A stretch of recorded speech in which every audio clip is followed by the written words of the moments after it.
दोस्तों सिर्फ saving account में पैसा रखने से आप लोगों का जो पैसा है वो गेन नहीं होता, उसको आपको इन्वेस्ट करना पड़ेगा। इस वीडियो में आपको मैं क्लियर करने वाला हूं कि कैसे आप लोग सेविंग अकाउंट में पैसा ना रख के इन्वेस्टमेंट करके उसके कई ज्यादा अच्छे रिटर्न लेके आ सकते हो। एफडी से भी ज्यादा और बैंक की जो ब्याज दर होती है उससे भी कहीं ज्यादा आप पैसा कमा सकते हो। और आप लोगों को एक चीज मैं क्लियर कर दूं कि इन्वेस्टमेंट अपने रिस्क पे आपको करना चाहिए। इतना ही पैसा इन्वेस्ट करो कि कल को अगर 1% वो लॉस भी हो जाए तो आपको फर्क नहीं पड़ना चाहिए, क्योंकि शेयर मार्केट कोई गारंटी रिटर्न आपको नहीं देता। मार्केट के फ्लो के हिसाब से आपको रिटर्न्स मिलते हैं।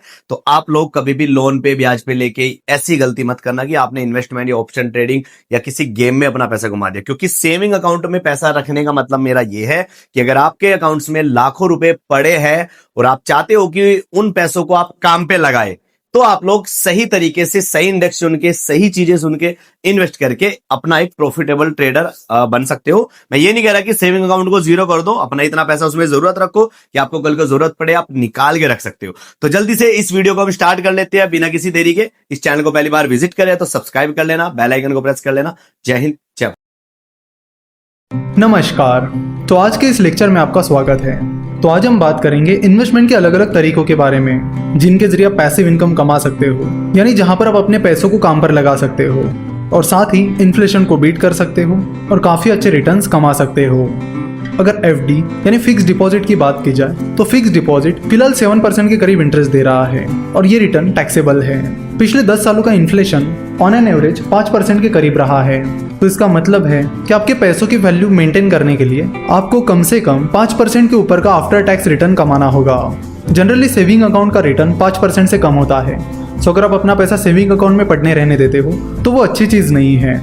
जहाँ तक एफडी की बात की जाए तो वो एक अट्रैक्टिव इन्वेस्टमेंट नहीं है। कई बार एफडी का आफ्टर टैक्स रिटर्न 5-6% के करीब आ जाते हैं, जो कि कोई खास रिटर्न नहीं होता। अगर आप फिक्स रिटर्न के लिए देख रहे हो तो आप एफडी के बजाय गवर्नमेंट बॉन्ड्स की तरफ ध्यान दे सकते हो। कई सारे गवर्नमेंट बॉन्ड में आपको एफडी से ज़्यादा रिटर्न मिलता है और टैक्स बेनिफिट भी मिल सकता है। अब ये टैक्स बेनिफिट कितना होगा ये उस बॉन्ड के टाइप पर डिपेंड करता है। अगर गवर्नमेंट बॉन्ड की बात की जाए तो ये सबसे सेफ इन्वेस्टमेंट है, इवन एफडी से भी, क्योंकि गवर्नमेंट बॉन्ड के साथ गवर्नमेंट की गारंटी आपको मिलती है। तो चाहे कंडीशन कुछ भी आ जाए, गवर्नमेंट आपको आपका पैसा जरूर रिटर्न करेगी और इसीलिए गवर्नमेंट बॉन्ड सबसे सेफ इन्वेस्टमेंट होती है। उसके बाद आता है इंडेक्स फंड। अच्छे रिटर्न्स कमाने के लिए इंडेक्स फंड एक बहुत ही अच्छा तरीका है और इंडेक्स फंड में इन्वेस्ट करने के लिए आपको कोई डीप एनालिसिस करने की भी जरूरत नहीं होती। अगर आपके पास मार्केट का बेसिक नॉलेज है और आप मानते हो कि इंडियन इकोनॉमी आगे बढ़ेगी ही बढ़ेगी और इंडिया की ग्रोथ स्टोरी पर आप भरोसा रखते हो, तो आप इंडेक्स फंड में इन्वेस्ट कर सकते हो।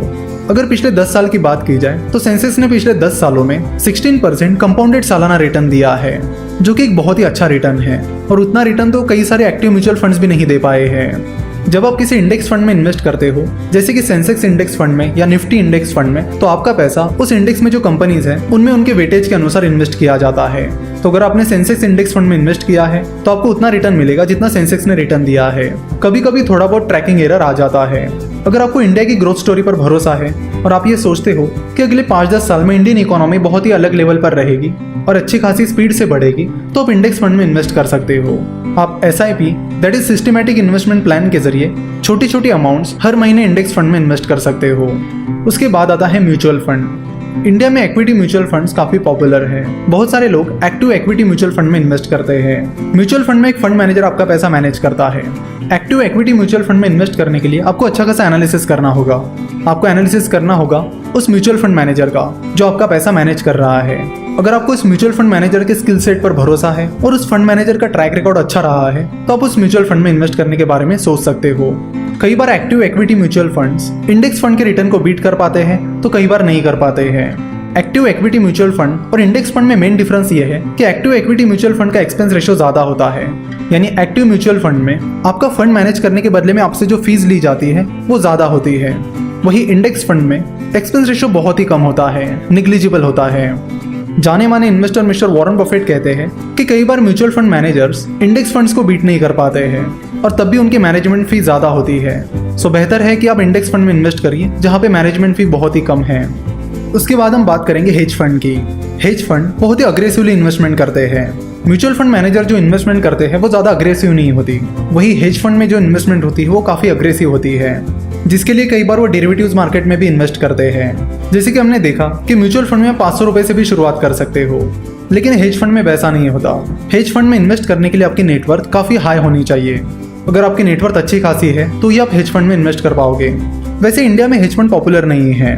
वही यूएस की बात की जाए तो यूएस में हेज फंड काफ़ी ज़्यादा पॉपुलर है। वहाँ पर तो हेज फंड को मैनेज करने वाले हेज फंड मैनेजर्स ही बिलियनियर्स है। यूएस में हाई नेटवर्थ इन्वेस्टर्स भी बहुत ज़्यादा है और वहाँ पर कई सारे अच्छे हेज फंड्स हैं, जिसकी वजह से हाई नेटवर्थ इन्वेस्टर्स उन हेज फंड में इन्वेस्ट करना पसंद करते हैं। तो यहाँ तक हमने जो इन्वेस्टमेंट के तरीके देखे हैं वो ऐसे तरीके हैं जिनमें आपको खुद को ज़्यादा कुछ नहीं करना होता। आपको बस अपना पैसा इन्वेस्ट करना होता है। फॉर एग्जाम्पल अगर म्यूचुअल फंड की बात की जाए तो उस म्यूचुअल फंड में कौन सा शेयर खरीदना है, बेचना है, ये काम आपको नहीं करना होता। ये काम वो फंड मैनेजर करता है। सिमिलरली जब आप गवर्नमेंट बॉन्ड में इन्वेस्ट करते हो तो उसमें भी आपको कुछ नहीं करना होता। जब आप हेज फंड में इन्वेस्ट करते हो तब भी आपको कुछ नहीं करना होता। जो कुछ करना है वो हेज फंड मैनेजर करता है। तो index fund, mutual fund, hedge fund ये इन्वेस्टमेंट के इनडायरेक्ट तरीके हैं।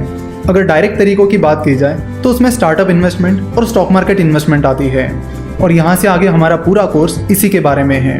तो अगले लेक्चर से हम स्टॉक मार्केट इन्वेस्टमेंट के बारे में बात करेंगे और उसे बहुत ही बेसिक से समझेंगे, ताकि आपको स्टॉक मार्केट का और कैपिटल मार्केट का पूरा कॉन्सेप्ट समझ में आ जाए। आशा करता हूँ कि आपको ये लेक्चर पसंद आया होगा।